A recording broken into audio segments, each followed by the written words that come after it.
Here's an ad I keep seeing crop up on various platforms advertising a pocket-sized Windows laptop. The product shown in the video is real, but the deal is a scam. Let's investigate.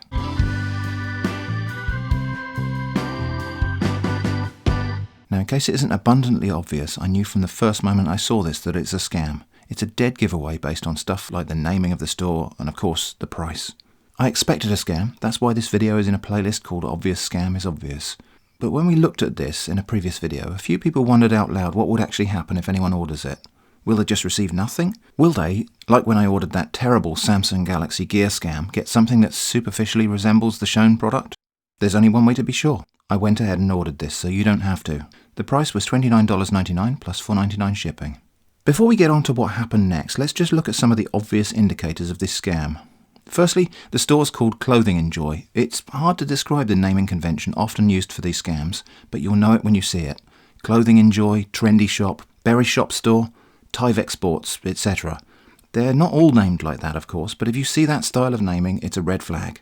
If you're watching this and you own a legit business that's named in this style, do yourself a favour and rebrand.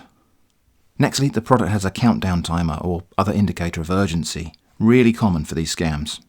Furthermore, the shop uses this really common Shopify template. Of course, legit businesses use this too, but nearly all of these product scams I've seen use exactly this layout. Additionally, the fact that the information shown on the product page doesn't flow properly, but rather extends a long way down the page in one narrow column. This is also common for these scams as they tend to try to paste in vast, gushy, badly written screeds of product information. Moreover, the product itself is advertised using images and footage from someone else's commercial product. Of course, this may not be obvious to everyone if they're not familiar with the product where the images and content were stolen from. Finally, there's the fact that when you navigate back to the main storefront, you can't find the advertised product anywhere in the categories or menus. Probably because the main part of the site is just a copy of someone else's real store, and the product page for the scam isn't even part of it. Anyway, back to the scam. I paid via PayPal in order to avoid exposing my card or bank details directly to the scammers. Then I sat back to wait. I got an email, oddly not confirming my purchase, but rather incorrectly stating I'd left items in my cart in the store. When I clicked through, I got to an order tracking page that said my order was awaiting shipment. Checking their policies, I found that they promised to ship all orders within 24 hours, so I waited 24 hours. Nothing changed. It said the order was still awaiting shipment, so I emailed their inquiries address to innocently ask when my order would ship. They told me to please keep calm and that they had shipped my order. They gave me a tracking number, which when I tried to trace it didn't resolve to anything, and they told me to wait patiently. I asked them why the order still said it was awaiting shipment. They blamed this on the pandemic and told me to wait patiently, so I waited patiently.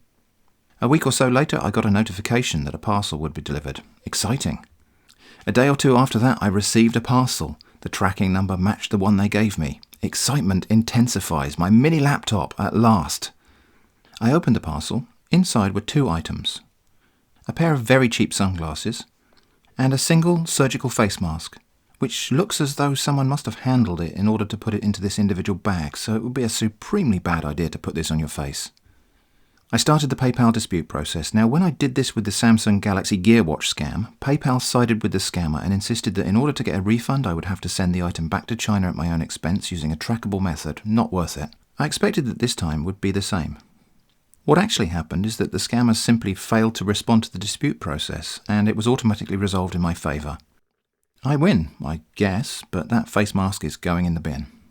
A week or two later, the entire Clothing Enjoy Shopify store was gone. This whole thing is a shame, I think, because my experience of ads on social platforms is so polluted by these sorts of scams that my view of ads on those platforms is utterly jaundiced, and it's very unlikely that I would ever trust a legitimate seller if one appeared. As I've said in previous videos though, Facebook doesn't care, because I'm not the paying customer. The scammers are the paying customers. I am, or rather my attention is, the product being sold to those paying customers. So that's what happens if you order something from an ad that seems too good to be true. It turns out to be not actually true. Who knew? I hope this was interesting or useful or something. Thanks for watching, and I hope to see you again soon.